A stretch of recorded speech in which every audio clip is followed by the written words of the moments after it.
There's case studies like RX Bar, which was started in some guy's basement and sold for $600 million. There's Mirror, which was just a company started by a husband and his wife, and they were bought by Lululemon for $500 million in 2 years. There's Native Deodorant, which is started by one dude for $500. He started with $500. He sold to Procter & Gamble 2 years later for $100 million. There's a bunch of these case studies. And so there's plenty of good news happening while the structure of everything is fractured. Money can be complicated. Let a nerd help you. We're here to demystify the complex nature of money by getting you answers from financial nerds and whiz kids. Welcome to Ask the Money Nerds, a weekly segment of the Wealth Labs podcast where we answer your most pressing money questions. I want the podcast to start with, all right, let's talk about money and Jesus here for a second. Yeah. So you made this comment that about how so many people view money as the root of all evil. Right. And so, I don't know if you know this about me. I went to school to be a pastor. So that passage in scripture is mistranslated. Right. Because only part of the sentence, for one thing. Well, yeah. Well, I mean, first of all, the exact sentence is that the love of money is the root of all kinds of evil. It's often repeated as money is the root of evil, which is not the whole sentence. But actually, the original translation is like the word love is more like obsession. The obsession with money is the root of all kinds of evil. And what is obsession? Obsession is focusing on what you do not have. That is obsession. So it's actually the lack of money, the obsession with your lack of money, what translated in English as love, is a root of all kinds of evil. So what would that look like? It would look like stealing. It would look like lying. It would look like trickery. It would look like thievery. That's what that sentence is about. It is the lack of money is the root of all kinds of evil. Boom, we're done. Capitalism for all the win. Great podcast today, Garrett. Dude, but isn't it amazing how people are confused about this? And if they're confused about it, even if it's subtle or subconscious, think of the irony. I want more money, but I think it's bad. I want to be a good person, but if I have more money, will I be a good person? What will people, it's like all of this confused dilemma, judgment, all because of misinformation. And what I find is that we discover misinformation when there's a dilemma. The dilemma is I'm damned if I do, damned if I don't, which means you're in a myth. It means there's a lie that you've been believing that's that premise or philosophy. So essentially, you have a lot of people that put money above all else because of their obsession with it. And therefore, they don't choose to be kind to other people, or they look to take more than they give. But when I look at money, like I was just about to tell you before we hit record, I took my two sons on a wilderness survival trip. So I told them we were going camping, and then their mom broke it to them that it was more survival. Like there were tears the first night. Like, Dad, isn't camping playing cards and talking at the fire? Why are we learning to forage off the land? Why are they talking about hypothermia? What do you mean? What is happening here? And what I learned most from that is 5 days of living off the land where my money meant nothing is so hard, bro. Like, it's amazing how efficient a tool money is and what I could buy with that, because I could leverage my skills and utilize other skills so I don't have to be good at a bunch of things but not great at anything. And dude, I think that for every American, if we just had to go live in the woods for 5 days, we would stop being complainers. Life would just be like, okay, I've got it a lot better than I thought. Yeah, well, one of my favorite stories from our friendship was we've been to Burning Man together. Yeah, and you've kind of been to Burning Man. You were like in Burning Man, but like where am I? You were very much like, what did I get myself into? What are you talking about? I go to Burning Man every year. Really? You were wearing you were just like wearing a t-shirt and yeah, okay, all right. So back up. So first of all, Garrett and Ryan. Yeah. Garrett and Ryan are the two sober people at Burning Man, right?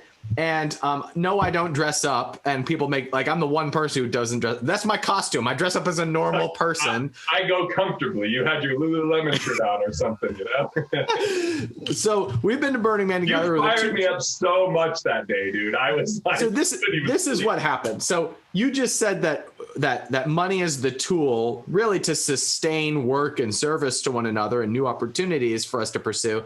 And at Burning Man, it's another example of where there is no marketplace. There's no spending of money. And it works because it's 6 days long. 6 days, yes. Right? And there's tons of entitlement underneath that. So much entitlement. Yeah. So there was somebody who came up to me and they found out that I run capitalism.com. And we had a very pleasant conversation, very respectful conversation. But this person said, I think we can do better than capitalism. And I was like, oh, tell me more. And he said, well, just look around us. I mean, there's nothing being traded or bought and sold here, and it seems to get along just fine. And I said, that's an interesting point. Let me ask you a question. What's the one thing that is provided for us as a socialized thing? What is the one thing that gets provided for by Burning Man? And he said, well, the toilets, of course. And I said, have you been in there lately? When was the last time you cleaned them? And he said, I now see your point. Right, My of wife course. goes with a sheepy, so she can stand to pee with the sheepy device, because they're so disgusting. Yeah, so I mean, I like to say the purpose of money is to sustain service to one another. And when you're out in the wilderness, service is food or hunting on your behalf. When you're in the desert, it's a clean toilet or a glass of water, things that aren't available to you. Yes. That is the purpose of capitalism. That's the purpose of money. And when you understand that, you can go into service-based mode, which is creation mode, which is where you get fabulously rich. So I love it. You said it so well. If we look at dollars, I'll say that money is a representation of a moment. It's a snapshot in time. It represents value, but it's not why we're valuable, and it doesn't dictate what our potential is or what we're capable of doing, but it does tell us what we can utilize with other people that they choose to freely opt into. And so, sometimes people confuse their self-worth and their net worth.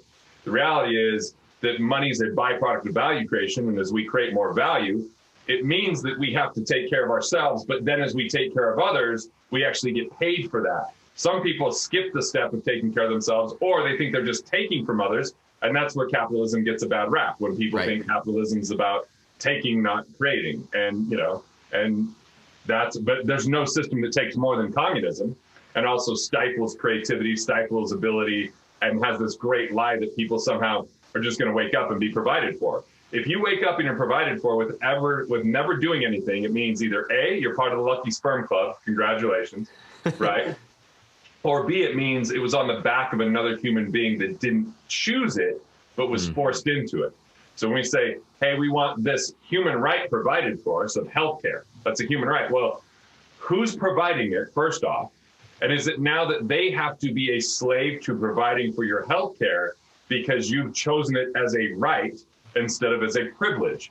Right. Yes. And this is where it gets mucky. And look, I get it. Sometimes people have this bleeding heart because we all should care about one another. That's the key to make this thing work. But when we force that upon someone and we force them to care and force them to do, they're thieves, essentially. Yeah. And what happens when you try to compel a doctor or a healthcare provider to perform a service? You get less willingness to perform a service. And so you have less providers. And what happens when you have less providers? The cost goes up. Yep. So the worst thing that we could do to make the costs go down is to make it, quote, free, to mandate it through government. You actually get the opposite result. Garrett, have you found a way to talk about the idea of the pie getting bigger rather than there being a fixed amount? Have you found language for this? Because I struggle with this when talking about it on capitalism.com. I was just telling you, I'm working on this play, and one of the very early scenes, I go, money and resources are not the same thing. Let me go back to that part of the play where I go, all right, I'm just going to read it because I'm coming into it. But yeah, I think this is it right here. We buy into the belief that resources are like pie. We got enough cherry pie for everyone in the room, except for Ryan takes 3 slices. That means the people over here aren't getting any pie. That's scarcity, a perspective I call the consumer condition, where people take more value than they create, and it's a trap. Because money and pie are definitely not the same thing. Even if there's a limited amount of money, they're putting it on screens as we speak, there's an unlimited number of times it can exchange hands. We use it to buy computers and clothes, food and shelter, entertainment like comedy and concerts. Basically, The more times money is exchanged, the more value is created. Unfortunately, in the consumer condition, people make irrational decisions, especially when it comes to their money. The irrational decisions reduce value and destroy exchange. In other words, they do stupid stuff. So it goes on, but there's a whole 3 pages on this concept. Yeah. Well, so that's interesting. I never thought of that idea of when you consume pie, it's gone. It becomes poop. You know, Right. but when you consume money, and it keeps getting circulated. And the very fact of if all you did was have money in the bank loans against that. The loans that they pay interest on that loan. It's back in circulation as soon as it's there. Right. So there's really no way to hoard money. There's no way to consume money. It's just energy that goes back into the system. Well said. Yeah. Think of it more like a river, like the Amazon River, than a dam. Like the Great Salt Lake. I live in Salt Lake.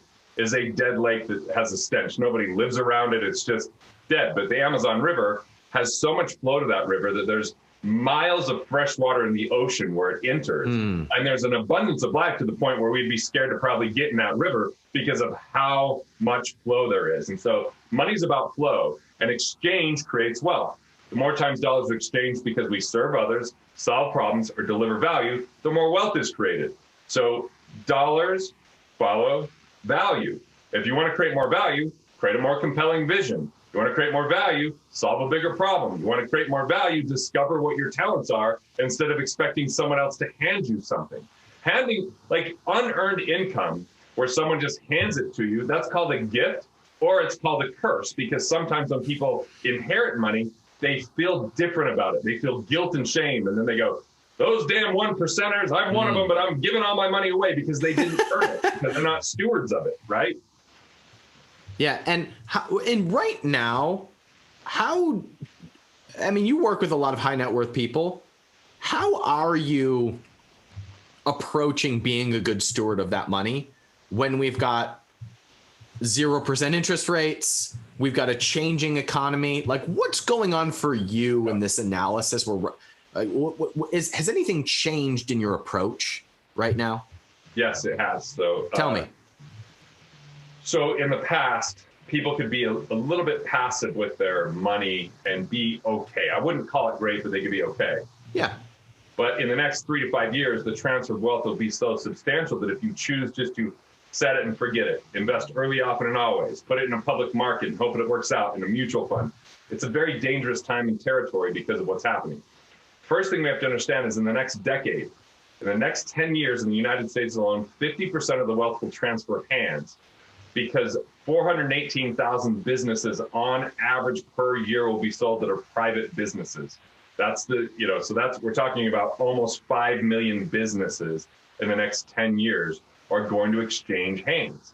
Well, there's going to be people now that have that cash. There's going to be people that have to buy those. The second thing is the stock market has been overly propped up and overly valued without consideration for technological advance that will start to decimate it, and hasn't been taken into consideration a number of eroding factors.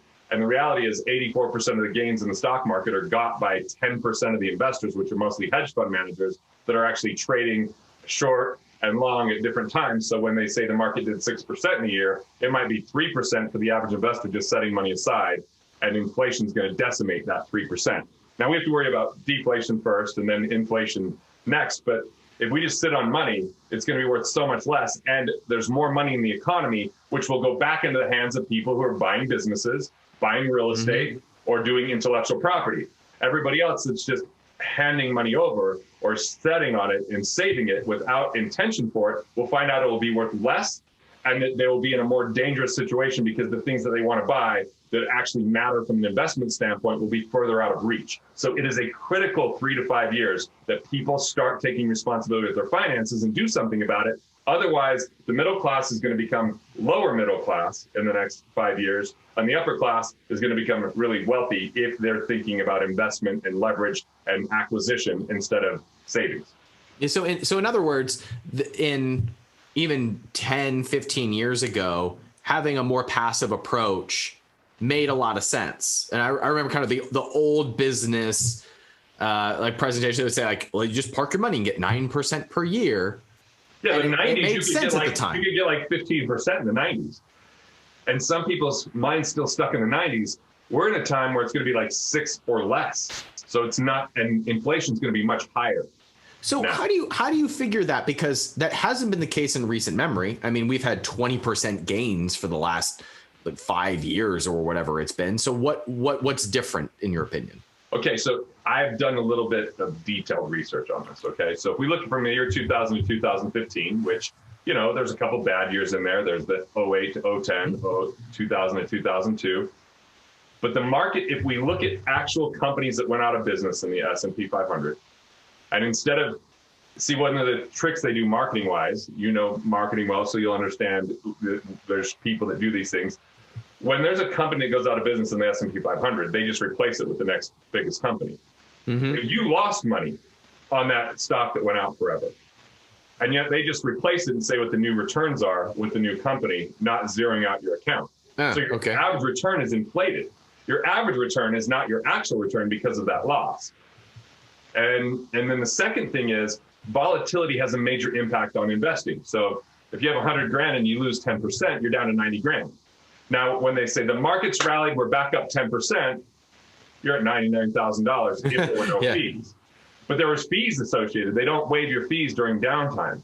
So now you have companies that go out, you have volatility that's impacting you, and then we take into account inflation. From 2000 to 2015, the S&P 500 did 8.7% total return net of inflation, 8.7 total. Now, obviously, there's 4 really bad down years in there, but most people look at, well, I had a 20% year. Yeah, you did, but you also had 20% on a lower amount when there was 3 years of loss. So you're way far back from getting back to even, and you lost time value of money over those 3 years.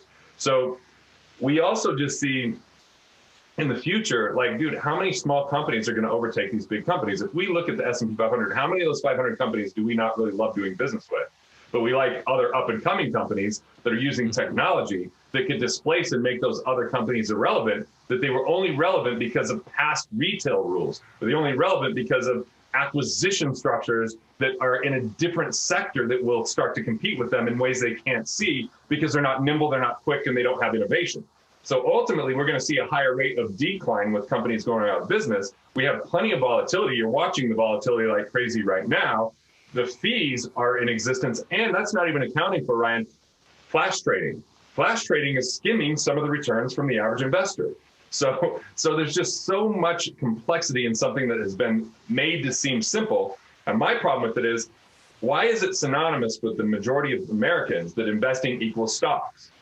I look at the bigger opportunity in the small business sector, because if we look at if we just look at the multiple for a major company, like if we're buying the stock at this price, what does that mean this company's worth? A lot of times it's 20 times what its actual assets are. Mm-hmm. I can't think of a small business that people are paying that for. If we look at 96% of small businesses do less than $1 million of revenue. So less than $1 million of revenue doesn't get big multiples. It would be shockingly rare. A lot of times you're buying for 1 to 3 times of EBITDA, which for those that don't know EBITDA, it's earnings before interest, taxes, and appreciation. It's just a way to calculate after certain expenses what the company is worth. So we can buy that at a deep discount, and there's actually more room for growth in a lot of those things, because a lot of business owners, as you know, neglect their cash flow, don't focus on their money. They're doing it all through hard work and effort without systems and structures. And so there's a massive opportunity to gain in the small business market, is way more than the big businesses, way more than the stocks. Yeah, so let's go there, because I think it can be easy for the average person to see this as really bad news, but there's a lot of really good news in all of this too. Like when you mentioned that there are going to be a lot of big businesses replaced by up and coming businesses, and sometimes that can sound a little bit scary. But if we look at the last 20 years, where was Amazon 15, 20 years ago? Where was Google 15, 20 years ago? Where was Apple 15, 20 years ago? These were emerging companies at the time. These were companies that were just a blip on the radar, and now they're trillion-dollar companies. I don't know about you, but when I was a kid, $1 trillion was like saying a kabillion, dillion dollar. Like it was a number that didn't exist. Exactly. Right. And now you have multiple companies that are worth $1 trillion. Where was Facebook 10 years ago? I don't even know if it was public 10 years ago. And so those who were looking at those companies are now fabulously rich because they were looking at where the world was going rather than where we are and where we have been. I work with my business is capitalism.com. I help people start businesses, specifically physical product businesses, because that's where I've seen people get the most traction in hitting their first million in a year or so. There was just a case study that came out. It wasn't out of our community, but there's this company called Laird Super Creamers. Are you familiar with this company? Super creamers? I know. Yeah, so they're a powdered coffee creamer company, right? And like it's big, and it's actually big in our little circle in like the paleo health community, right? So there's I'm an amateur barista. I don't do powders. I just very good. From the beginning, so that's very good. That's so this company does about $19 million in top line revenue. They're not profitable. Okay, so they're like they're growing aggressively. 19 million is nothing to sneeze at, but it's not like their Facebook, right? They just went public and they currently have a valuation of $425 million, Garrett. Now, that's ridiculous. That's absurd. And it makes no sense. And I don't care, because it just shows how valued good emerging companies are, which is why I think it's the best time ever to take control of your finances by becoming an entrepreneur. Even little things that you start can become massively legacy changing for you and your family. And there's case studies like RX Bar, which was started in some guy's basement and sold for $600 million. There's Mirror, which was just a company started by a husband and his wife, and they were bought by Lululemon for $500 million in 2 years. There's Native Deodorant, which was started by one dude for $500. He started with $500. He sold to Procter & Gamble 2 years later for $100 million. There's a bunch of these case studies. And so there's plenty of good news happening while the structure of everything is fractured. Well, and the other good news, you mentioned low interest rates, is for a down payment on a home, you can acquire a business. And with the interest rates the way they are today, the majority of those that you buy can cash flow from day one. Now, you have to get knowledge about it. You have to know what you're doing with it. You have to gain a skill set. But look, if people can go through school and learn math and science, they can learn business. Business is in some ways easier. In other ways, there's people and emotions involved, which makes it complicated. But, you've done it over and over, Ryan. So, you've got a formula. You understand how it works. And I just think that that's the news. The news is we've been trained, taught, and educated to wait for 30 years, hoping compound interest will save us. 95% of the time, people are not financially independent at age 65. So compound interest isn't the miracle it's purported to be. What is the miracle is cash flow and having entrepreneurship, because entrepreneurship comes with a lot of tax advantages and a lot of influence that you can do to have some degree of control over the outcome versus just hoping that it all works out. And so I think that it's a time for entrepreneurs to rise, because we have so many businesses coming onto the market, and there's so many things that can still be created or invented or dialed in. And Ryan, dude, when we were little babies, you and I were little babies, think about how much it took for someone to start a business versus now. The tools and infrastructure that exist that are near free or very inexpensive to help you to do something like that. I had someone that's a client that 2 years ago started a business on Amazon, struggling, does a call with my team. They're exiting for $3.5 million. Dude, they weren't even, I was just like, wow. And then they're like, hey, do you want one of these things for free? Thanks for all your help. And I was like, dude, it's crazy. Cause it's just amazing how short of a turnaround that was. And it was a mom that just was now, okay, my kids are out of the house. What am I going to do? And start a business. And within 3 years from the time it was started is selling it for $3.5 million. I mean, that's pretty phenomenal. Like, that's an exciting time to be alive. The bad news is we can't just sit around and hope someone's going to come save us, because government can't save you. Amen. Corporations won't save you, and effort isn't enough. It's time to leverage intelligence and add more value, and entrepreneurship's a beautiful vehicle. And there's good news to that statement of effort isn't enough. We're now in a state of the economy where effort is really overrated and overvalued, which is why you hear some people say, like, but I work so hard, or the hardest working people are paid. My dad's a coal miner. My grandfathers were coal miners. Anyone work harder than that? Effort is not rewarded. Results are, and results are easier to line up because we have more technology that makes things faster, easier, and cheaper now. And so I have found some of the hardest lessons for my entrepreneur friends to learn is that more effort does not equal more results. It is because more effort, you're married. So have you ever experienced where you feel bad about something and you try to make up for it by like over serving your wife, and she's like, what did you do wrong? What's going on here? What happened? Like there's an expectation that the harder you work, the more reward you will get. And that's not the case. We're now in the position where all we have to do is serve the other person. And by servicing the other person, it goes back to what we talked about at the beginning of the call. When you serve the other person, that is when the economy expands, when wealth expands, and when your opportunities expand. And it is not related to hard work. Which means, here's the deal. We've got to learn new skills. Not like a lot of us aren't equipped with the skills in this economy, because it's not necessarily what we're learning from textbooks. It's not what we're learning from colleges. It's different than that. And I think emotional intelligence, I think communication skills from speaking, I think basics of business and finance, these things are going to take people a long way. And I just still think that those are still in some ways much simpler than the things that people go through and learn in school and memorize and read textbooks and, that you don't know if you're ever going to use it or not. These are very usable things that lead to a lot more enjoyment of life, a lot more wealth with life, and you become a much bigger, value creator.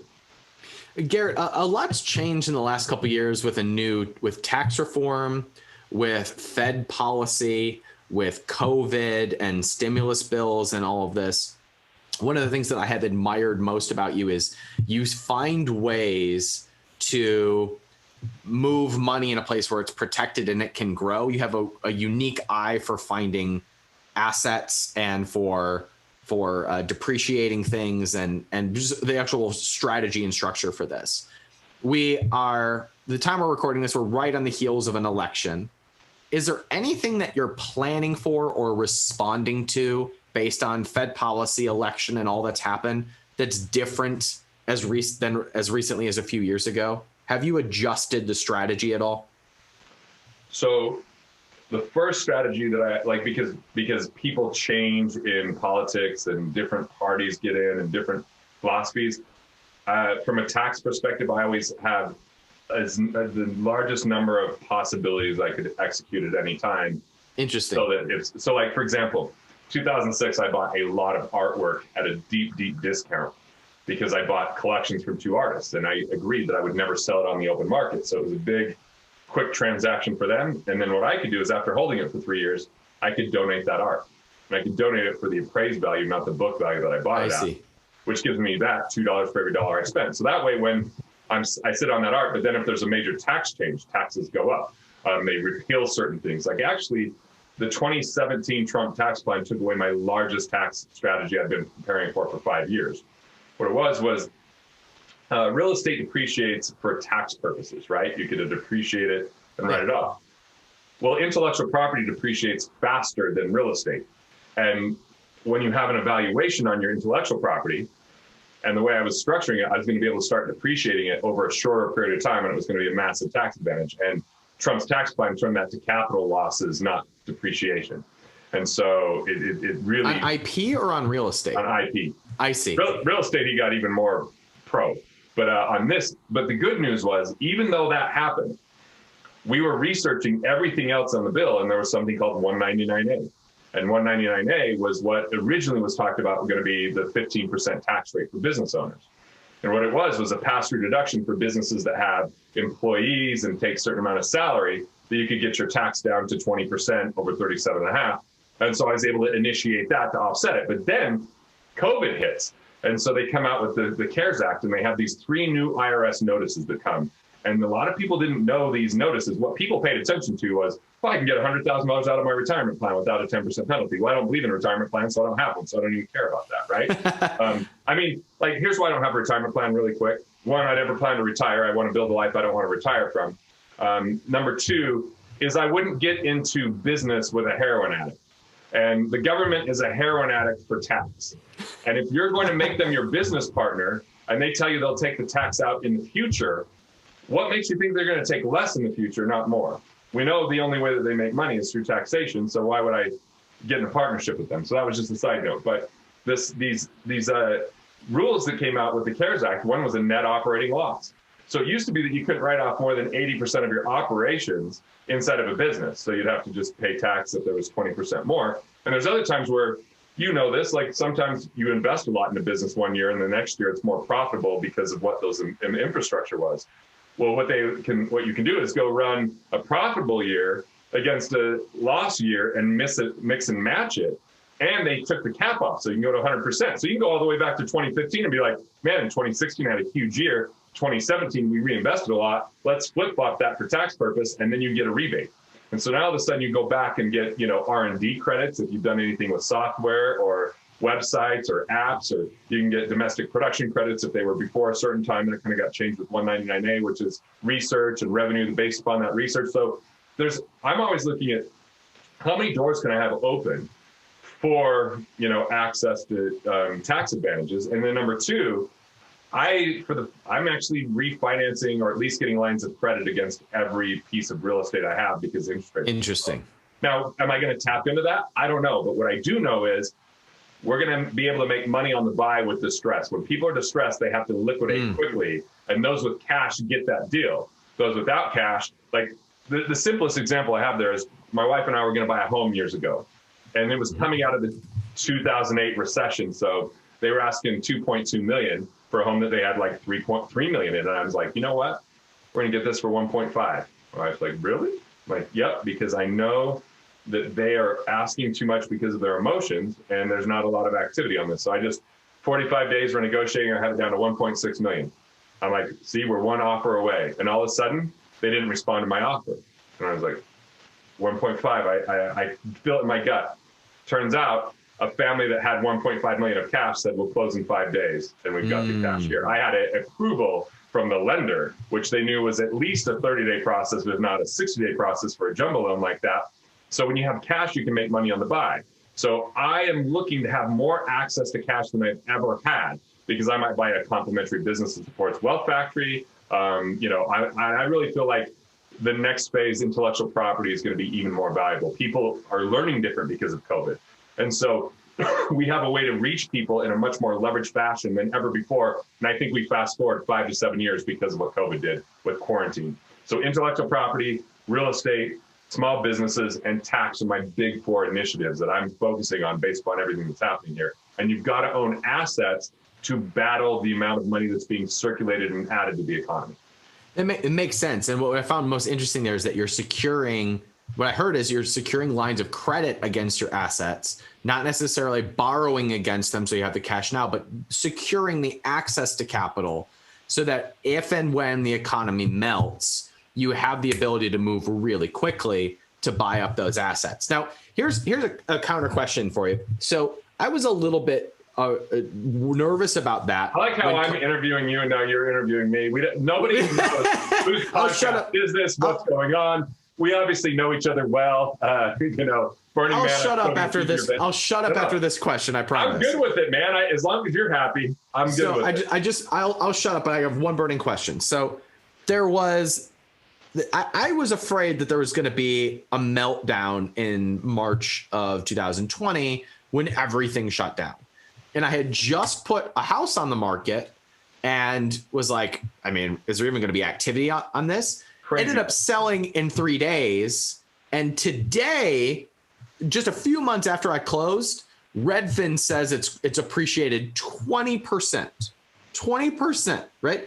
So like it's nuts what's happening because we've really inflated through this all this cycle. So what happens in the event that we think there's a meltdown, but prices don't go down because we inflate our way through it? Is there a way to plan for something like that?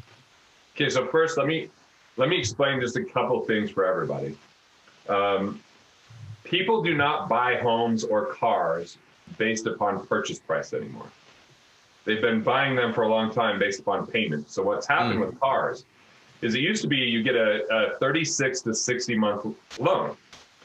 And what they figured out was, hey, we can charge more for vehicles, add some additional features, and grow this if we move to 84-month loans.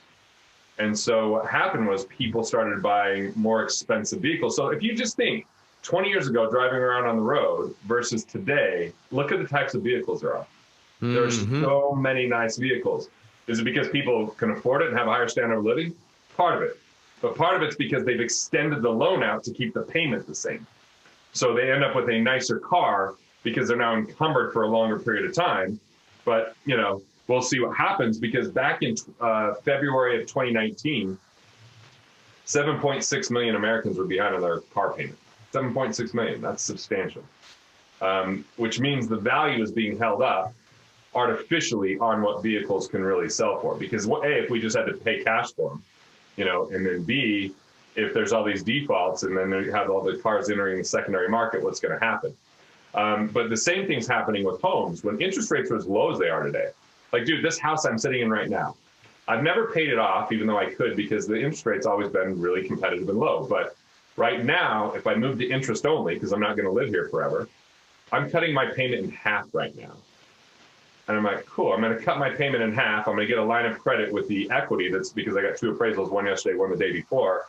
I'm like, I'm just going to go buy some other real estate, but real estate that I could use. So I'm not totally reliant upon renters. So to be valuable to me, regardless of what happens in the next 10 years in the market. But think about it.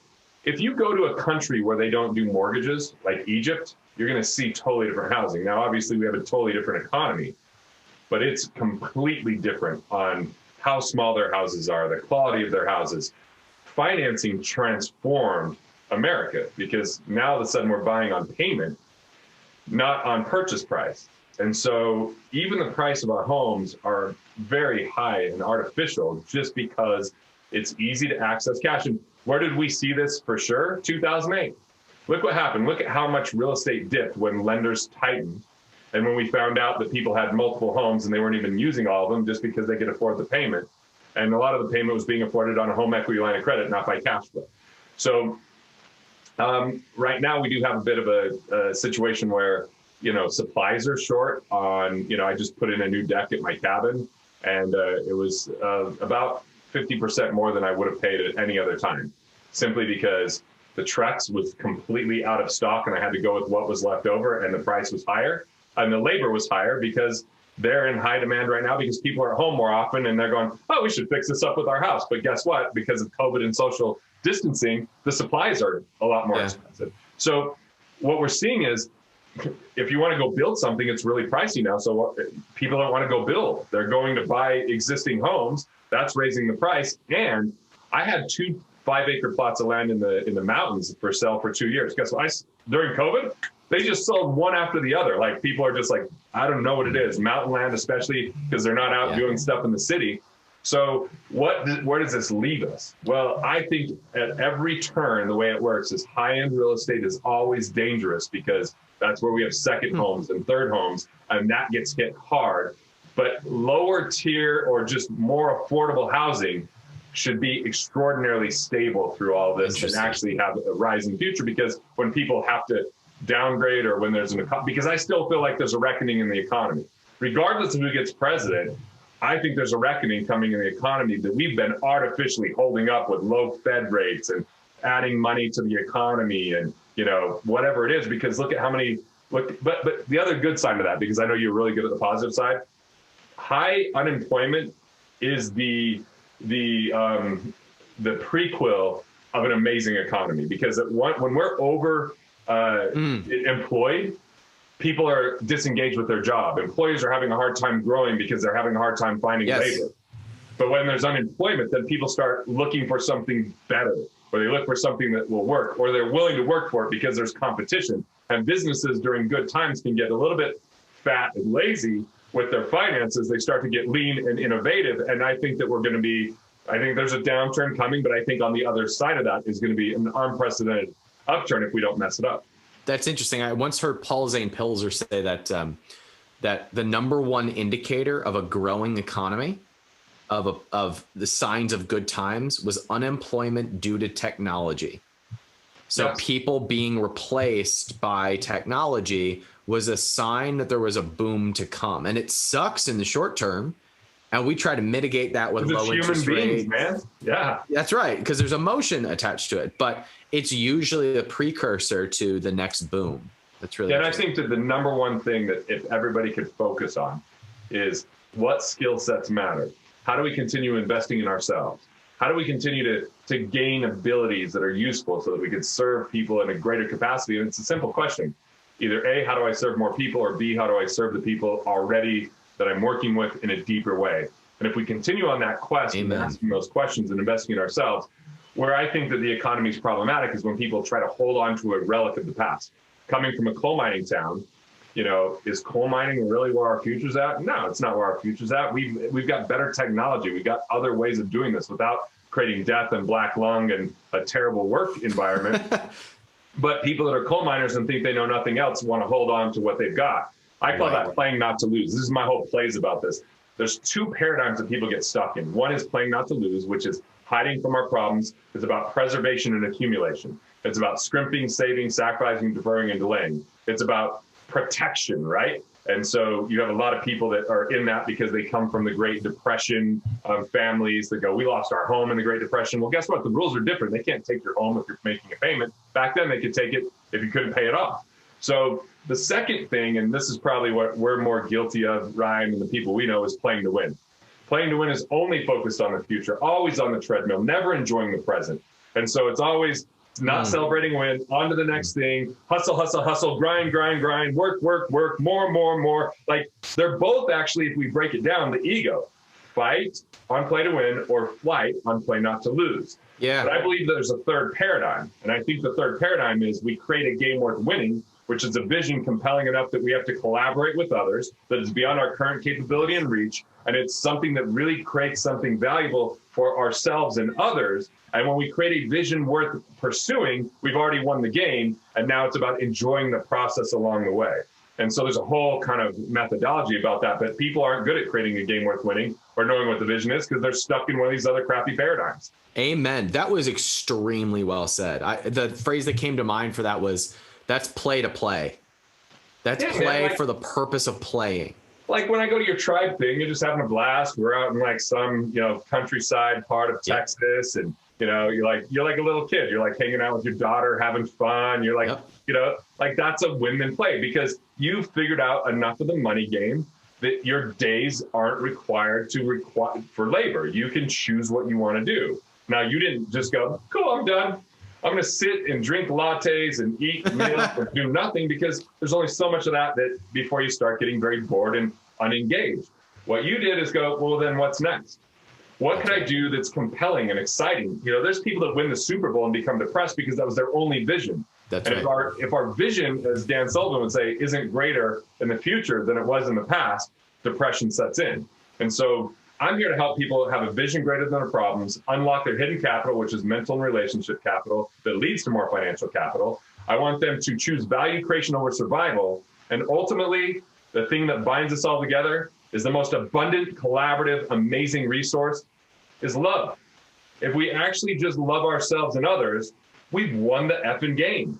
Like that's where it's really at. And if I say that first, then people go, this hippie with his damn hair. But I'm talking to capitalism here, man. I'm a capitalist, And I believe that capitalism is founded in love, is based in love, is baked in love. I believe it is the expression of love, because it is when you believe or love something so much that you create it and then it becomes shareable with other people. That is love at its essence. And the ultimate form of reality is creation. So if we can create something that's so valuable, by the way, I think that the problem of the term capitalism is that people haven't distinguished cronyism from capitalism.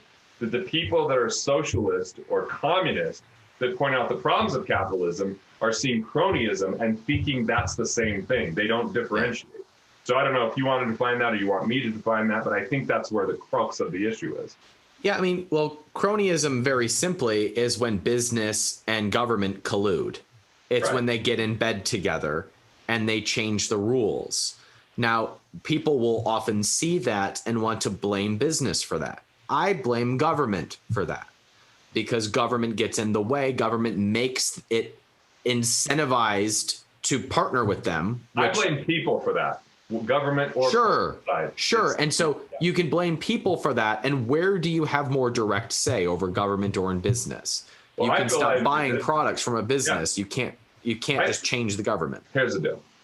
I'm compiling which companies I'm going to go all in and support and buy stuff from, and which ones are in cronyism. And I'm going to not only avoid, I'm going to start telling people why their company is not, because I vote with my dollar every day. Yes, you do. But the thing is, it's a privilege to be a human being, and I'm just looking at making a statement of where's our real value on a day-to-day basis.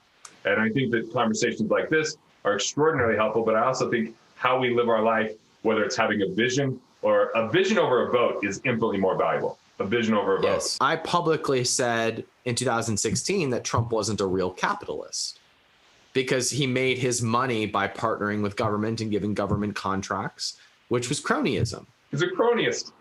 He's a cronyist. Which makes sense to want to be president then, right? Correct. And you've seen that reflected in the policy. Like the tax reform bill was very heavily weighted for where his investments were, which was real estate. Yeah, totally. Now, asterisk, I don't necessarily think that was malintended. It's just the inevitability of what happens when business gets in bed with government. I also, asterisk, thinks that the tax reform bill and a lot of the policies over the last 4 years were a huge step forward. I mean, if the tax reform bill was a ginormous step forward, it still reflected cronyist policies, but it's always been. They were helpful. They were. Well, and what's crazy is I hate how people talk about tax, because what they do is they focus on like dollars over percentages. So they'll say, oh, the rich people save this much money. Correct. Yeah. Right. But they're not looking at the percentage, because what actually the subtle thing about it, taxes, is that as time goes on, taxes actually really start to hurt people who don't continue to earn more, because inflation means you have to earn more money to buy the same things. And if taxes even remain level, it means that every dollar you earn gets taxed at a higher rate over time. So there's less for you to spend when things are more expensive. And so, the reality is, if you're a W-2, it's just taxes are what they are. But if you own a business, people are frustrated with loopholes. But what we have to understand is, there's 12 taxes other than income tax, 12 other taxes. And yet the only thing that people typically get fired up about and frustrated with is income tax. Right. But the reality is excise taxes, we're all paying for what we use. But, wealth tax is what I would get fired up about if I lived in California and they're saying they're going to tax a percentage of my net worth. That's really concerning, right? That's because super concerning. Sometimes net worth isn't very liquid. And right. What's on paper versus what's in reality are two different things. It's kind of like people talking about Bezos. Will he become a trillionaire? Well, guess what? His wealth is heavily on paper. He can't liquidate that tomorrow and spend that money. And when people like Amazon paid no tax, well, guess what? They paid a boatload of self-employment tax. And, Trump, if he's... And property tax and state tax. Think about all the sales tax. Right, and sales tax. And all these, there's 12 taxes other than income tax. And my thing with income tax is people get fired up because the way it's presented, not the reality that it has. So even if they go, well, I paid less in tax as a business owner, realize I paid self-employment tax on all those dollars, and I gave that money to employees who then paid tax on it. So it's not like the tax didn't get assessed, simply because I had expenses that were investments to add more value into the population, which, by the way, why does the government incentivize anything with tax? This is my real clear, I'm writing a comedy bit about it, right? They incentivize it for anything that helps you to protect and create other taxpayers. If you create other taxpayers or protect their taxpayers, they will give you a tax incentive. So if you're housing someone, we'll give you a depreciation. If you're birthing someone, we'll give you a write-off. All they do is go, we need more taxpayers, so let me incentivize you to create and protect those. Wow, that's a braingasm. It's kind of real though, right? Like when I saw that, I was like, yeah. I'm writing a comedy bit on the 12 types of taxes in a very fast fashion. I'm still in the middle of it, that like kind of takes people down the road. I don't know if they're going to be up in arms and pissed off at the end of it, or just feel a little bit less worse if Trump or Kiyosaki say they don't pay tax and realize they're paying a couple of other taxes. Yeah, I like to say Amazon paid zero tax except for billions in property tax, billions in state tax, billions in employment taxes. Oh my goodness. I mean, not even to factor in the maybe trillions of capital gains that were paid by investors who bought Amazon stock. Right. And then sold it and now have to pay tax on that. So they created a whole lot of tax base. The world's really good at headlines, man. And those headlines are designed to make us angry. And if you're angry, we're not really clear thinking. The higher the emotion, the lower the financial IQ for sure. And so it's really easy to get in this buzzsaw of like, that's what I really appreciate about you. I get all fired up about people wanting it to be like Burning Man society, which would never work. And then you bring up the bathrooms and I go off for 2 hours, but then you're like, let me tell you the positive side. Let me tell you what's really good about this. Like, I really appreciate that about you, Ryan. I think that that's a rare quality that you possess that not everybody else has. Thank you. Close. Thank you. And I do it out of my own desire to be happy. Yeah. So I believe that the world is 50-50. Though, like there is, I can give you good news and you can tell me an equal amount of bad news and it's the same news. Right. And I mean, even facts, what we call facts, are interpreted positively or negatively. So we have this obsession with facts. Facts don't mean anything until we interpret them. I have just chosen that for my own well-being and happiness to look at the positive side, because the more that I focus on the negative, the more that I feel disempowered to do something about it. Think about this. Someone could be completely truthful and ineffective. Someone in communism could completely believe in what they say, completely believe, speaking their truth. And the reality is it's ineffective, because I think communism exists because people think there's a heart on top. Like, hey, we're taking care of you. We're in this together, but it's a tyrant that gets all the benefit. And then everybody else is forced to do work in order to provide that so-called benefit. And I was planning before COVID, I was going to take my son to Vietnam and Cambodia. We had the flights booked for March 27th because I wanted him to see firsthand the effects. Just wanted him to say, like, hey, Vietnam has been communistic, and they still have northern Vietnam, which is especially communistic. And I've been to that square and I've seen how people live. And it doesn't mean that people can't be happy, but I am telling you, it means people are misinformed. It means that people are more in poverty. It means that people are more reliant on things that are not true. And ultimately, I was happy that when I was driving these guys up to the survival camp for 10 hours up, 10 hours back, we had a conversation about the economy, which was super effective. We talked about how banks make money, which was super cool. But I asked them, I just said, what do you think is the best system, socialism, communism, or capitalism? And with no hesitation, they said capitalism, which is great because young kids on YouTube go down these conspiracy theories within 2 seconds. Yeah, they do. That's what gets the attention. And, before we really understand what it means to create value and earn money and provide, a lot of times it's more easy to be susceptible to be taken care of, especially when you have parents taking care of you to a certain degree. So that's a great segue. So let's break this down a little bit. If your kids want financial advice from you, what do you charge them? Man, I have not charged them for financial advice. Right. Okay. So that is what we would call communism, right? And it's voluntary. We are, as human beings, wired to live in community with one another, which is why we have churches, and which is why we have families, and which is why you probably don't charge people that are very close to you for certain things, because you're a community. The purpose of capitalism is to take that quality of work and make it available to those who are outside the tribe. For strangers, for people you've never met. Correct. Right. Communism is forcing that into the rest of the world. Yeah. But so you said communism, people think communism is a good idea because it's baked in heart. It is to force what we would naturally give one another in community into the rest of society.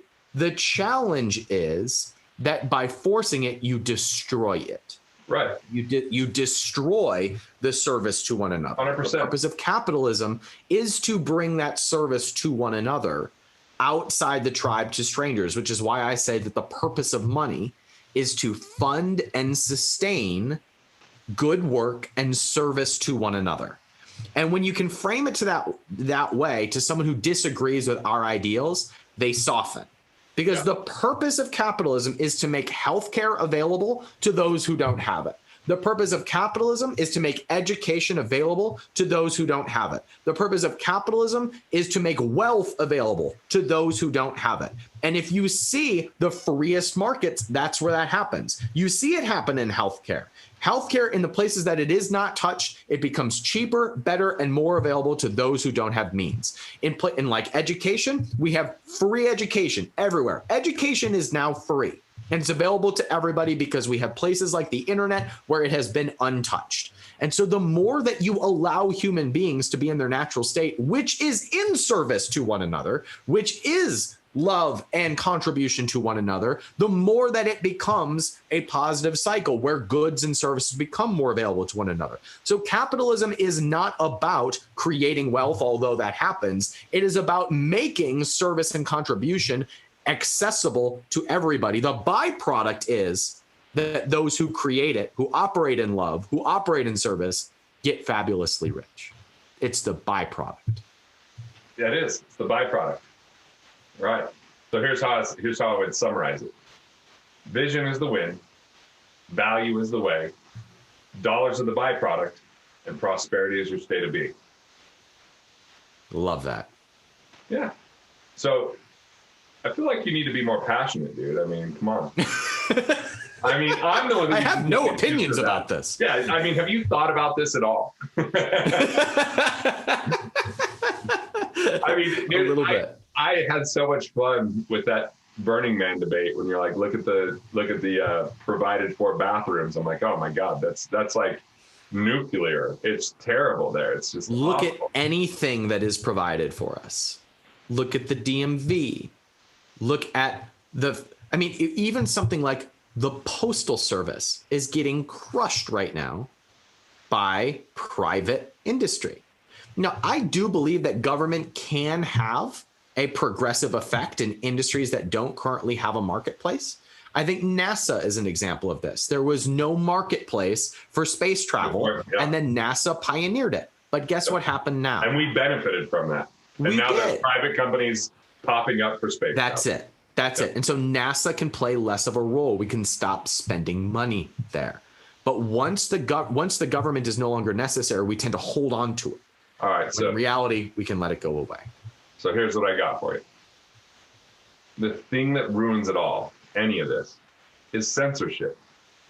Censorship is saying, do this to make me happy, even if it doesn't make you happy. Or censorship is, you should do this because it's the right thing to do. You should think this because it's the way that I think. And the crux of censorship destroys any of this free market because it has people lose their own self-expression, their own self-worth, their own ideals and ideas, their own vision, their own creation, all in the name of, well, this is how it's always been done. Or if you want something done right, you got to do it how it's always been done. And, and you'll get hurt if you do something new. And, someone needs to protect all of us. And like all that kind of fear is what destroys it. Fear is the crux. Fear and censorship is what is harming everyone right now because, we're being told to suppress emotions or not have opinions. And now people more than ever are saying, you know what, I don't like Ryan because of his opinion, or I don't like Garrett because of his opinion. And I'm like, hey, nobody's going to have the exact same opinions. We could find something to disagree on, even though we're just sitting here and agreeing like crazy. But I'm sure we can get somewhere where you're like, that's stupid. And I'm like, what? That's great. But the thing is, we can respect one another. We can love one another. We can celebrate what we're similar in, and we can also appreciate what we're not, because if we were exactly the same, that's no fun. There's a divinity to diversity. It's the diversity that creates character and culture and excitement and entertainment. It's uniformity that destroys and decimates that. I feel like I'm at church. Amen, brother. I see you would have been a great pastor, dude. Thank you. Yeah. So I want to modify. I would show up and act like I was Jesus after you. He is here, ladies and gentlemen. So I want to modify and put into my words something that you said. Yeah. The thing that ruins everything is compulsion or force. And censorship is a form of compulsion and force. Force is done out of fear. And Yes. fear is the opposite of love. There are two core human emotions, fear and love. Fear is the opposite of love, not hate. Hate is always baked in fear. Fear and love are the opposites. So capitalism is love, force is fear, and those are the opposites. So Yep. what is the most loving thing that you can do? Provide freedom for as many people as exist on the planet Earth. Drop your mic right there, bro. Just drop that. I mean, that would actually really be loud. Yeah. Dude, you're gonna love this thing right here, man. I can't wait. I can't wait to see it. My life, bro. Like, and I'm gonna just keep working on it because every moment I evolve and grow and worry less and embrace love more, it just comes through at another level. So I just performed a practice of it for a bunch of the Mavericks. They were in town, and so it was fun, man. It's cool. Beautiful. I can't wait to see it. Well, you're dialed in here, man. Capitalism.com. What are you up to? Like, what should people be checking out? What should they know? Well, I just wrote a book. My first book is called 12 Months to 1 Million. It's about hitting your first $1 million business in 12 months or less. And it follows a 3-stage formula, which is I call the grind, the growth, and the gold. The grind being getting clear on your vision, making hard decisions, and getting your first sale. The Vision's growth hard meaning, work, man. Vision's hard work. yeah, and most people want to skip that and go right to the selling mode, but you can't sell much without a very clear vision. Yeah, you need to have a container in which to live. That's your vision. That's right. Direction in which to go. And the whole direction is based off of one formula, which is 4 products that sell 25 sales a day at a $30 price point is $1 million business. So we reverse engineer hitting that formula over 12 months. I love it. You're teaching entrepreneurship in a very direct way, and Yes. it's so needed. So the book is called 12 months to 1 million. 12 months to 1 million. Sorry, I was in AA apparently all of a sudden. I've never been in it, but The AA for capitalists. That's what. yeah, That's like, basically what we do at going for our capitalism. capitalism withdrawals. I'm Ryan, and I'm a we drop us in capitalist. North Korea, and then there's a group that we got to go to and talk to deal with what we're dealing with. Oh man, thank you so much for having me, Garrett. It's good to see you, dude. Dude, that's the most I've been interviewed by someone I was interviewing. But it was a nice ebb and flow. I mean, it's just kind of like it's really fun to go there, and I just love like those last 2 rants you did are so spot on and articulate and well unveiled for people to kind of chew on, think about, and hopefully integrate into their lives. So We'll turn them into clips for sure. Your book, man. I mean, I think it's something that that people need to hear about. I now know that I got to go start talking about it because I know tons of people that aren't business owners that think it's too hard. That I'm gonna be like, look, man, go grab Ryan's stuff. Seriously, it's the best way that I can serve them. It's the best content I've ever created. When we were on the stage together for the first time, and I was sitting next to Ezra, and that dude spit water all over me. I remember that. He was like messing with his chair, and like he's as comfortable on a stage as he is like he's just at home watching. He does. He's reading so a book much. or something. I was once on stage with him, and he just walked off the stage. He just left, and I was like, "What was it?" He's like, "I just wasn't having a good time." Like we were on a panel, and he just like got up and left. He's like, "I just wasn't having a good time. It was just terrible for him." Oh, all right. Well, dude, let's get the best place to buy the book. Do you have a site for the book versus Amazon? Do you have a place they can go grab it? Capitalism.com/book or just Amazon is fine. Go to capitalism.com/book. That's a good place to do it. It'll link you to Amazon. I thought maybe they get their information, they can stay in contact with you. Oh. I just care that it shows up in their home. If they read it, it's a win for me. Don't care how they get it. Now that you have a daughter, I see you drinking like pink Zevia.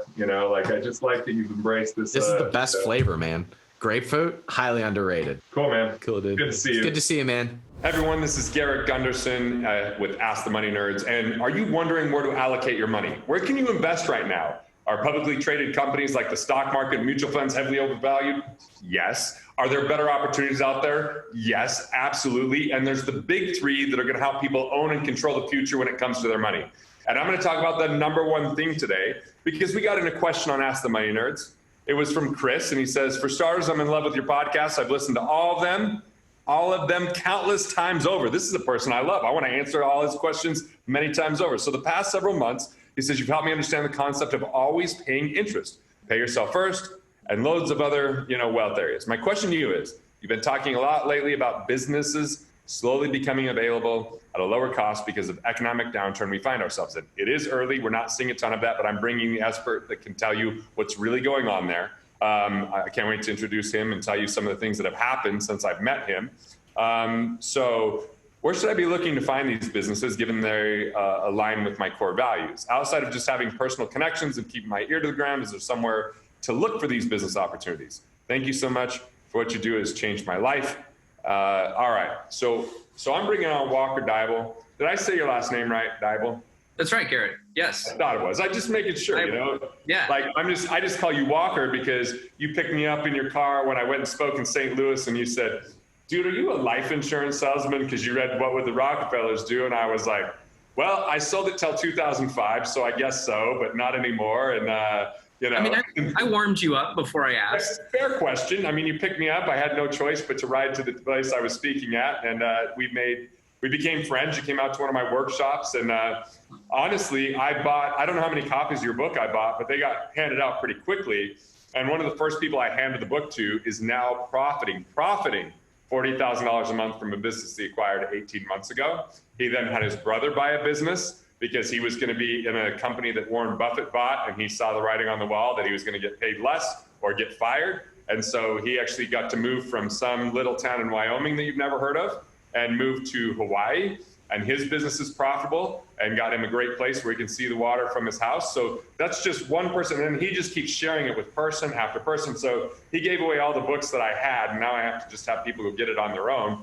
But you wrote a book called Buy, Then Build around acquisition entrepreneurship. And I am telling people buying small private businesses with $2 million of revenue or less is going to be one of the crowning ways to create cash flow, to have a little bit more influence over your money, and to get bargains where these highly appreciated stocks are at huge price to earnings ratios, huge multiples that we would never consider buying with a small business. And you're talking about how you can do this with the same small down payment as a mortgage for many people. So Walker, I know you do a million things. I was on Amazon Prime and I saw your name for something you produced on a documentary. I'm like, dude, talk about a serial entrepreneur, buying then building. I don't know how many businesses you own at this point, but I think you were just having a child when I saw you first. And I'm like, hopefully you're spending some time at home. That's right. I've got 3 kids now, and I'm down to 3 businesses. I had an exit in October. New kid, one last business. Kid, one right. last business. That's about right. I mean, there's so much to unpack with what you just said, Garrett. Like basically, what I want to hit home is, if you just start with the baby boomers alone, right? There's $10 trillion in business value that needs to change hands. Okay, and on January, trillion in business value. 10 trillion, yeah. And it comes down to, there's like 12 million businesses, and it comes down to about 420,000 companies that need to transact every year for the next 10. Now, if you look at the middle market, which is sort of like, 25 million and up, it's only about like, 2,000 to 3,000 companies a year. So you're talking about like healthy 400,000 companies looking to transition. Now, in January 1st of 2018, the SBA came out, and Small Business Administration came out and said, listen, it's easy to get a cash flow based loan on these middle market businesses, these like $50 million transactions. And when I say cash flow based loan, what I mean is a loan for an acquisition based only on the cash flow and not on the assets of a business, okay? And on January 1st, 2018, they came out and said, we're gonna offer cash flow based loans on smaller companies under $5 million in transaction value. So, which is 98% of companies? That's about right. Yeah, that's about right. It's something like that. No, 96%. Or less than $1 million, right? Yeah, that's right. So then you go from, there's like 4% of companies are exceed $1 million in revenue, right? And so the concept here is that there's like 400 and, call it 18,000 companies that need to transfer. And Garrett, we're talking about 45% of the US economic engine lives with the baby boomers right now, and it needs to transfer, okay? A lot of these businesses found product market fit and sustainability during a time when the internet didn't exist. And so simply the fact that there's a whole nother business asset class out there is proof that, we've hit the tipping point of online marketing. And then we have this huge infrastructure of businesses that came of age at a time when none of that existed. So I hate to say that there's a lot of low-hanging fruit out there. It's hard to do. It's hard to implement. But for the right people that are ready to take it on, it will be the investment opportunity of our lifetime. All right. So it's the investment opportunity of our lifetime. How does someone go about finding a business? How do they go about making it profitable and they acquire it? And what are the mistakes? So I'm giving you a 3-question preview. Pick your favorite of the 3, then we'll tackle the next 2. Okay. In no order specifically, let's talk about how do you find these companies, okay? Let's go with the biggest mistakes. They're actually intertwined, okay? The thing is that 9 out of 10 people that start looking for a business to buy are never actually going to pull the trigger on anything, okay? It's a crazy statistic. It parallels that of startups, right? And I think it has mostly to do with mindset. In other words, if you are an investor and you're looking at, a startup business and they sort of come out and pitch you, right? It's like, here's my slides, here's why you should invest in me, here's why you should give me, your money. And a lot of that kind of transfers to, and when you're making, stock picks or anything like that, it's this sort of like, sell me on the opportunity and then I'll spend my money. A lot of times, first-time buyers have the same kind of mentality when they go out looking for a business. They sort of sit back, put their feet up on the desk, and they're like, all right, why should I buy your company, right? And the concept is actually reversed, right? You need to pretend it's an interview that you are the CEO you're interviewing for the CEO job, okay? Like someone who grew their business from scratch. It's their baby. It probably put their kids through college or, has basically it's the biggest asset that they own. They don't, the money needs to make sense, but they're going to make a decision on all of the qualitative things that come along, okay? So the first is sell yourself, don't look to be sold, okay? Number 2 is work with a sense of urgency. A lot of people are like, hey, this will happen when it happens. I'm looking for that, gold nugget or whatever. And they're not working with a sense of urgency. And if you set a goal for yourself of like, hey, I'm going to buy a business in the next 6 months, that's really aggressive. That means you need to find that company in the next 90 days and you need to start the closing process, okay? And if you're working with that sense of urgency, you will find your opportunity. You won't sit around and wait for, that absolute perfect marriage, right? Like when we're all like children, we think there's one person out there for us, right? By the time we're 40, we realize, there's probably a couple dozen people that would have worked. Your poor wife, dude. I'm a premier romantic and a hopeless romantic. And so I believe, I met the one person that could tolerate my BS and still love me somehow. That's true for you, but for most people, right? It's sort of a life decision that happens at a certain time. You're a little, you're a little 1%. There are 8 million people out there, so yeah.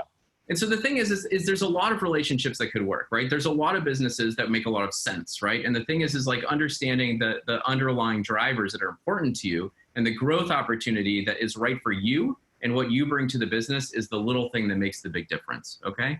In other words, most people will look at a business opportunity or an acquisition opportunity as sort of like what's on the menu, right? And if it's a great business, other people are probably going to buy for it. So that's treating like an interview, like bringing the best you have to the table, critical.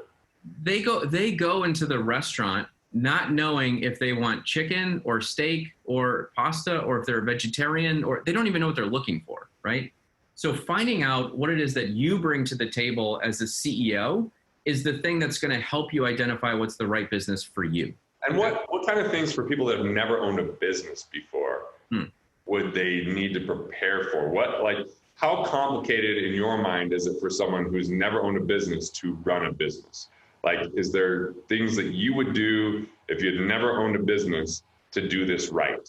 Were there resources that you would read or people that you would seek out? Yeah.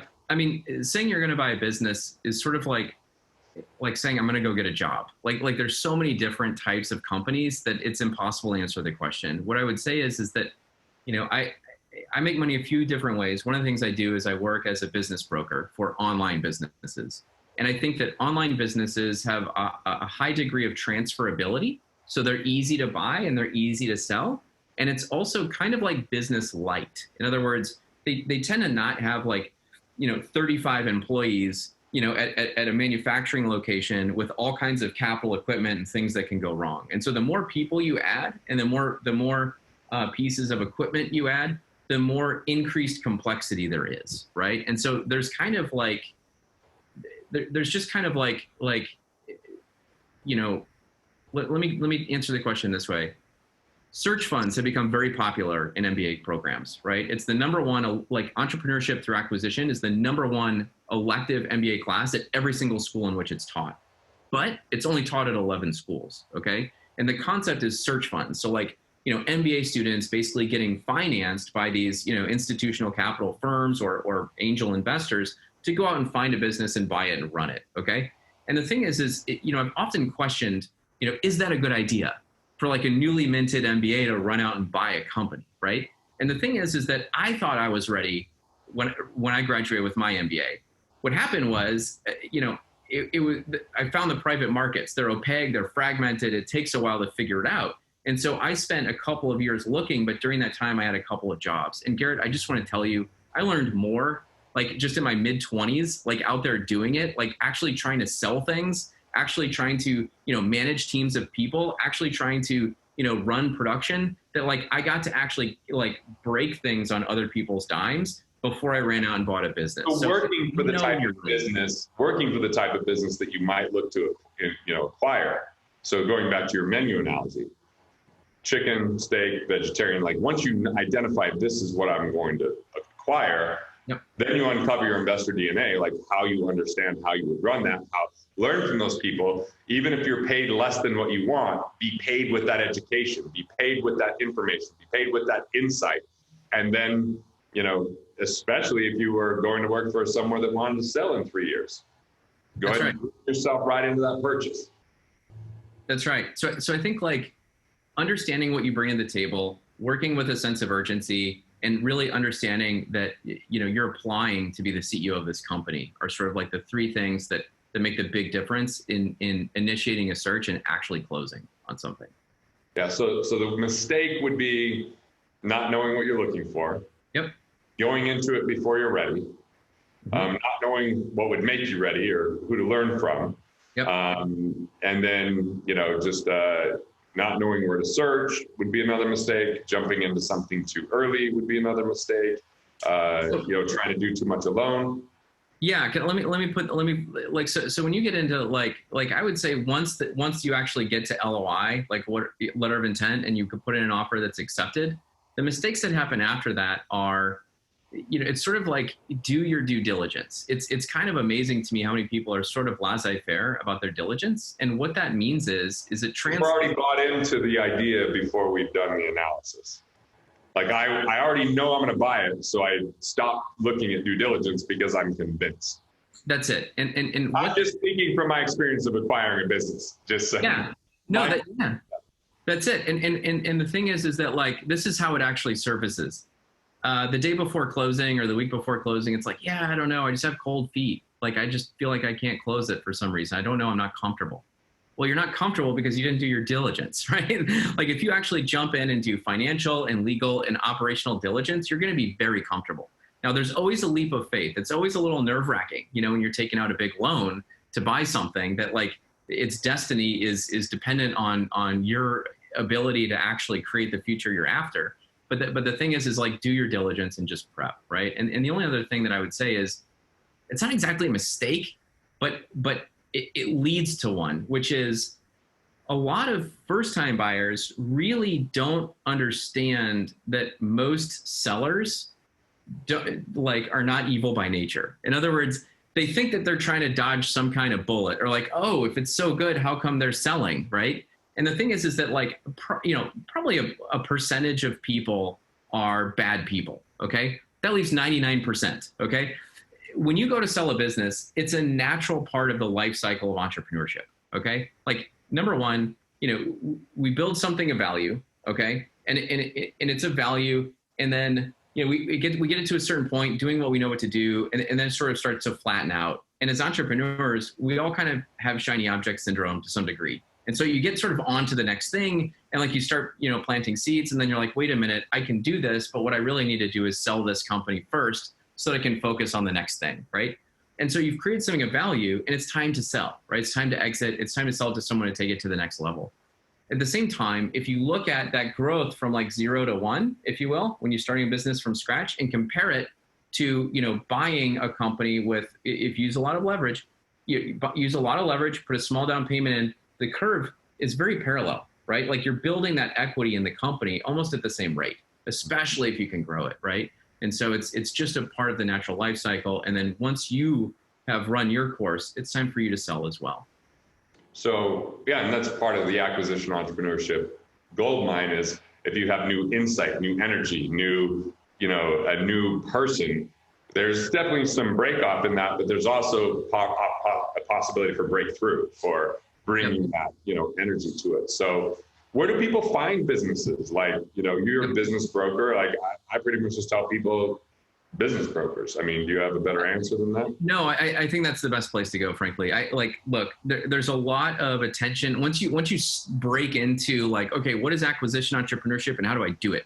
You'll see there's a lot of noise around proprietary deal flow. Ooh, what that means is go out and talk to everyone you know, okay? And try to dig up a deal, okay?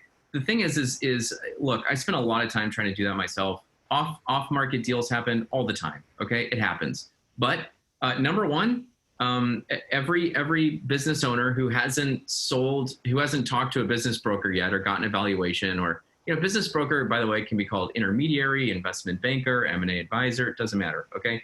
If they haven't talked to someone and sort of gotten a valuation and understand the process, everyone knows that their business is worth like 20 times EBITDA, okay? And, that's not how the private markets work. But and EBITDA, for those that haven't heard the term, you hear it a lot, especially in this type of, transaction. It's earnings before interest and depreciation and amortization. So basically, it's looking at a more clear picture of what the profitability or revenue is after certain expenses are taken out or certain, things have minimized. So, yeah. Indeed. It's an attempt to neutralize earnings independent of management decisions. Like if this business is a box, like how much cash does the box generate that I can use, right? Like that's the concept. So 20 times EBITDA would be okay for a publicly traded firm with, $1 billion in revenue. Yeah. Or, $1 million business, you're probably looking somewhere between, 2.5 times and 4 times, right? Depending on 10 to 20% of what they're, excited about. Yeah. So, another reason why I'm excited for small businesses, because I'd rather do 2.5 than 20.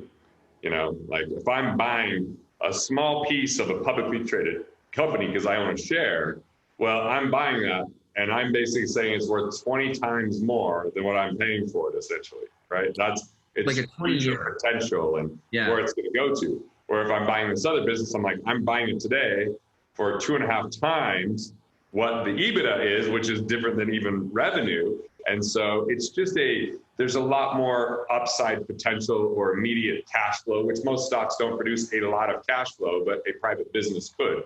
I've interviewed some of your clients and, that made it profitable after 30 days and had a really good stream of cash flow after 90 days or 180 days. So, and part of it is they had an expertise in that arena and they focused on some things that the other owner just didn't know about, because a lot of these entrepreneurs are good with ideas and starting something, not good with managing it and the details behind it. So, and what I find is a lot of people that aren't business owners are very detail oriented. They usually work in an organization rather than start something. So, in the Myers-Briggs world, like an SJ, like a methodical, less likely to start a business, but maybe the perfect candidate to buy a business and improve everything in that business, right? So just as an idea there. This morning I was talking with one of the members of the acquisition lab that I run, and she was asking about, we were talking about, the book Traction. Gino Wickman, right? Yep. And Gino Wickman has the visionary integrator dynamic. And what I want to tell you is I read that while I was CEO of a book printing company. Okay. And I was like, I don't need I'm the visionary and the integrator. like I can't afford a visionary walking around, and I also can't afford to like leave the business and just walk around being the visionary, right? So I had to be both.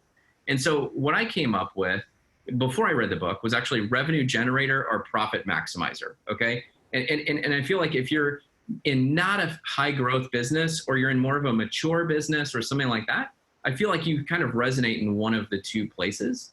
And then along the way, I've sort of realized that like in high growth companies, the visionary integrator roles really make a lot of sense. And so I came up with this idea that they actually overlap with each other, and you end up with like quadrants, right? And it's sort of like, where do you fall, and like, what's the right business opportunity for you? So to your point, there's a ton of people out there that just want to manage a going concern. And, if you take this sort of like, 3x, multiple of EBITDA kind of earnings of valuation that we're talking about, Garrett, what you're talking about is, putting 10% down on a business, getting a 90% loan on the business, and then off of the price, you're making a 30% return, okay? And then you cut that in half if you maximize like the loan, right? So you're still making like 15% on your money right away. Now, the argument against that is like, yeah, Walker, that's great, but I'm putting my time in, right? And so I should be making a salary as well. Yeah, you are, right? I mean, this is your salary, but the point is you also get the asset.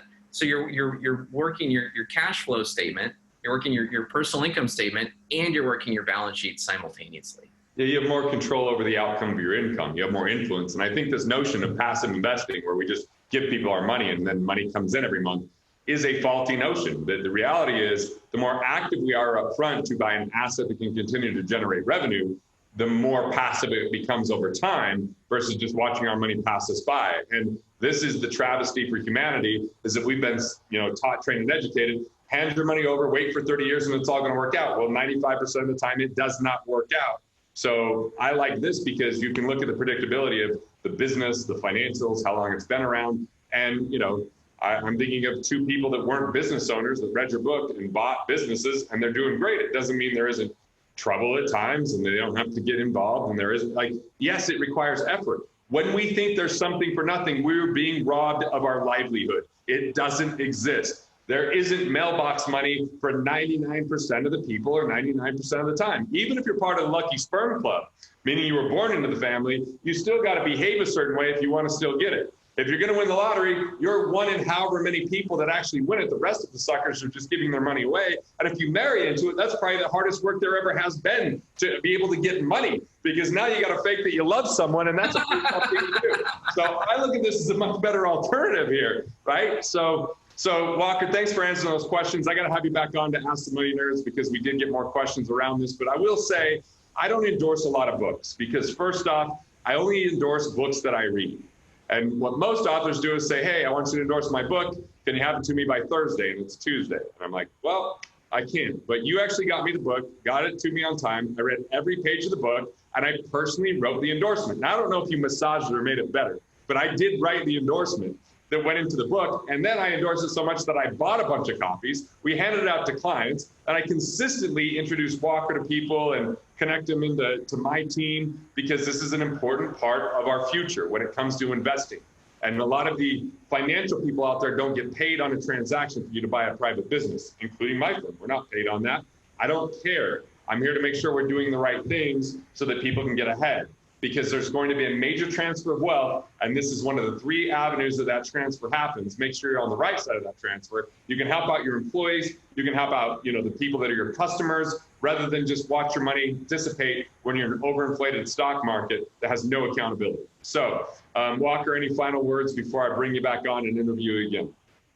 I would just say that this is entrepreneurship. It's not easy. To your point, it's active investing. Okay. So you can be active and uninvested, like at your job, or you can be invested in passive and enjoy your $1 a month return, or you can combine them together and, create something that is truly special and built around you. We've got a question from Chad. He says, I purchased my home about 3 years ago and have about 80,000. It has about 80,000 to 100,000 in equity. He's 39, single with no kids, so he doesn't have to convince anyone it's okay to sell his home. He works making commission that can range from 2 to 8K a month. He read the book Buy Then Build, written by my guest today. So great book, highly recommend it. Go grab it on Amazon. I'm thinking about buying a business to become an entrepreneur and take responsibility in my life and income. So my question is, would it make sense to sell my home and use cash, use the cash from the equity as a down payment to get an SBA-backed loan and purchase a business? Or should I save up using the cash flow banking system, which is the system that you and I have talked about before, Walker, and then have enough for down payment to buy a business? Walker, go. I know you have an answer. I know wow. This is not an easy question, Garrett. Like, in other words, like, when I get asked these kinds of questions, like on social media, I kind of don't respond because it's like, I can't, it's kind of a trap, right? So in other words, there's a lot to unpack here. And I think that number one, buying existing companies is going to be the opportunity of our lifetime. Okay. I agree. There's a huge amount that's going to transfer. We've talked about that. So the thing is this guy wants about to jump 480,000 a year. Is that what you said? There's about 418,000 companies a year that need to transfer for the next 10 years. It's immense. It's 45% of the U.S. economy has to transfer. Okay. Yeah. Imagine what would happen if that didn't work. Okay. Like, we've got to get it done. So it's massive. So the point is like, so Chad wants to jump in, and here's the thing. I'm glad he sees the opportunity. Okay, let me make an analogy. I'm actually an investor in a high quality early childcare company. Okay, stick with me. Trust me. This is analogous. All right, we're doing it. The research all shows that, like, what our brain does between the age of like 2.5 and 5 is like more growth than any other time that you are alive. Okay, like. That's why you act like a 5-year-old, dude. The point is that my partner is sort of famous for saying, listen, I'm not suggesting that we eliminate 10th through 12th grade in the public school system and tack on 3 years before kindergarten. But if we did, we'd be a lot better off as a society just because of the impact it would have. Okay. So the point is that, like, what Chad is asking here is, should I cut off 10th, 11th, and 12th grade and add, these early years for more impact? Okay. The answer is yes by me. Yes. In theory, the answer is yes, you should do it. Okay.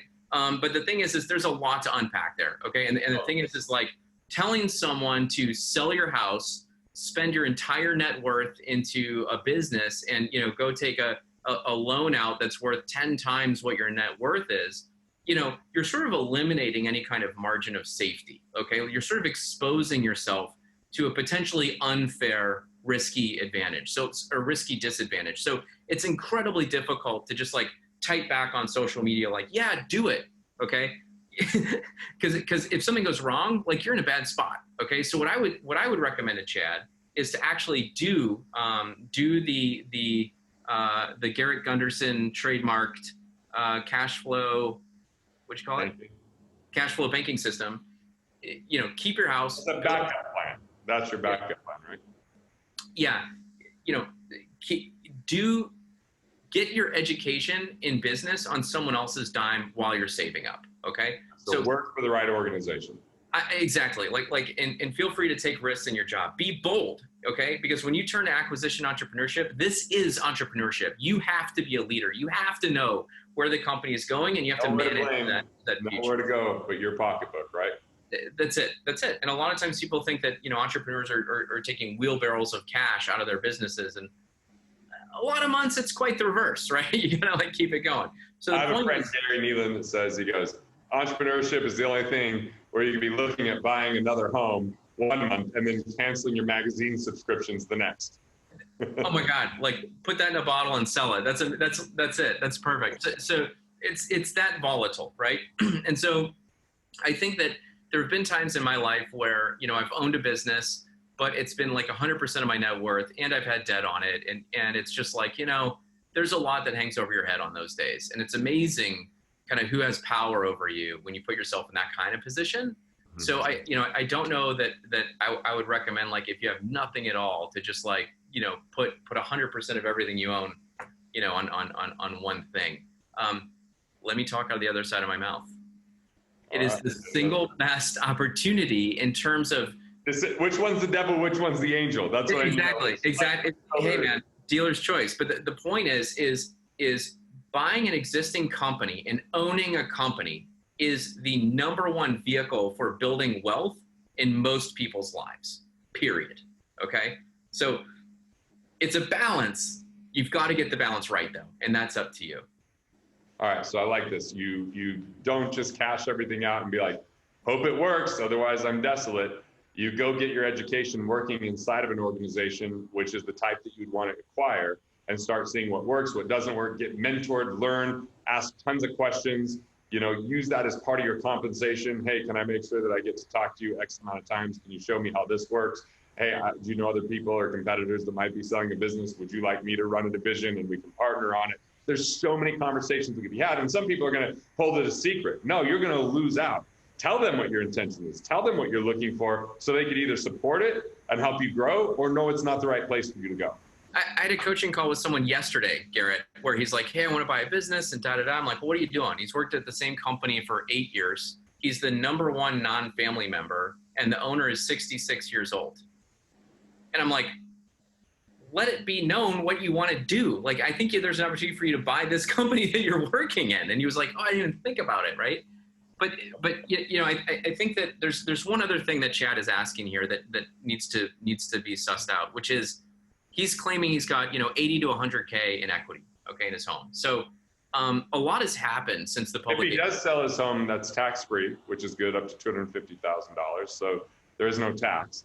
He does have to go rent. Right now, some rents are more expensive than mortgages due to really low interest rate environment that we have today. So that will start to balance out just because, landlords are having a harder time, renting out. And then third, if you do cash it out, have some of that needs to sit on the sidelines. That is your peace of mind fund. That is your, investment into the business when cash crunches come, and that you don't put yourself where you're so strained, where you're worried about payroll every day, and that you're exhausting yourself because you're constantly in stress and you stifle your creativity, and you get the picture. But Walker agrees. That's a good thing. I love it. I like that. That's great. So all I want to say is that like the business transaction landscape is constantly changing, right? Like so when Buy Then Build came out versus today, it's different time. It's not like materially different, but what I'm trying to say is that like if you've got $80,000 to $100,000 and that's like 100% of everything you have, you need like the deal to like come in, like you've got a tight window, okay? Like in other words, I really like to see access to $100,000, like just to be able to buy something, because it gives you a deviation to work with, okay? This guy would be coming in, the bank would be, trying to lend him money, but also realizing that he has like zero reserves, which that's going to make the bank uncomfortable. He can't find a business that's growing too fast because the SBA is going to want more, a bigger down payment than say a 10% note. So there's a lot of other variables, and he's not leaving a lot of room to find the right deal. Like he's really got to get it right. And that to me puts weight on the business itself versus you as the entrepreneur, which is where I really like to put the emphasis and the weight. Walker, you're full of insights all the time. I highly recommend the book Buy Then Build so much that I endorsed it. And you can ask many people that asked me to endorse their book, and I didn't endorse it because have to read it, have to love it, have to enjoy it. And I actually bought it and handed it out because it's so good. So you've taught me a lot. I'm glad that you're teaching our viewers a lot. And any final comments before we sign off? I think there's a lot of Chads out there, and I think that build a little bit of a war chest before you start pulling the ripcords and jumping on the airplanes. Like there's you've got your whole life in front of you, and there's a lot to do. So don't be frivolous with your entire net worth. All right, now you know how to turn your thoughts into profits and build the life you love. Want to continue the path to be a better investor? Make sure that you're not losing money and taking too much risk? Well, click here and learn about strengths vesting.